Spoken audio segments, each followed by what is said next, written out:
भवानी प्रसाद मिश्र की कविता घर की याद में आगे की व्याख्या है। कविता पढ़ते हुए बताती हूँ। मैं मज़े में हूँ सही है, घर नहीं हूँ बस यही है, किंतु यह बस बड़ा बस है, इसी बस से सब विरस है। सावन को संदेशवाहक बना करके कवि उसे अपने घर भेजना चाह रहे हैं और उस संदेशवाहक से कहते हैं कि तुम मेरे पिताजी के विषय में कहना कि उनका पुत्र भवानी वहाँ मज़े में है। मैं पूरी तरीके से मज़े में दिन काट रहा हूँ, इसलिए पिताजी आप मेरी चिंता न करें। इस संदेशवाहक के माध्यम से कवि अपने पिताजी के पास संदेश भिजवा रहे हैं। भवानी को केवल एक ही कमी खलती है, वह आप सबके पास नहीं है। कवि फिर भी अपने को खोया मनोगत रूप में कहता है। कवि को लगता है कि मैं हूँ तो मज़े में, बस एक अपने घर से दूर हूँ और यह घर से दूर होना ही मेरे लिए सबसे बड़ी व्यथा का कारण बन गया है। अपने घर से और अपने लोगों से दूर होने का वियोग सहन करना मेरे लिए कुछ मुश्किल हो गया है। आगे कहते हैं कवि, किंतु उनसे यह न कहना उन्हें देते धीर रहना, उन्हें कहना लिख रहा हूँ, उन्हें कहना पढ़ रहा हूँ। उस सावन रूपी संदेशवाहक को संबोधित करते हुए कवि कहते हैं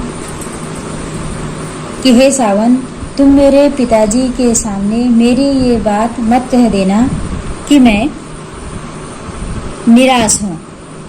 उन्हें तुम धीरज देते रहना। मेरी निराशा की बात उनके सामने मत कहना, क्योंकि सावन तुम तो मेरी वास्तविक स्थिति को जानते हो।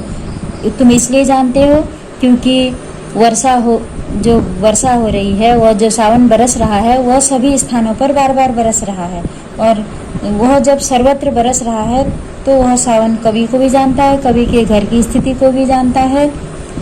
कवि को यह संदेह है कि जिस सावन के माध्यम से मैं संदेश भेज रहा हूँ, अपना मैसेज भेज रहा हूँ, कहीं कहीं वह मेरी वास्तविक स्थिति मेरे माता पिता से न कह दें। इसलिए कवि कह रहे हैं कि तुम उन्हें धीरज बंधाना, उनसे यह कहना कि तुम्हारा बेटा भवानी अंग्रेजों की कैद में या कैद में रहकर भी खूब पढ़ रहा है और खूब लिख रहा है, अर्थात वहाँ वह अच्छे काम करने में व्यस्त हैं।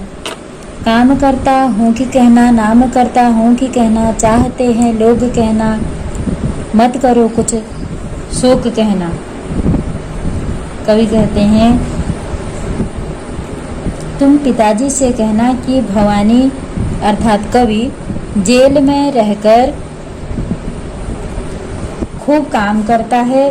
वह ऐसे कामों में स्वयं को व्यस्त रखता है जिनसे वह आपका और स्वयं का नाम ऊंचा कर सके।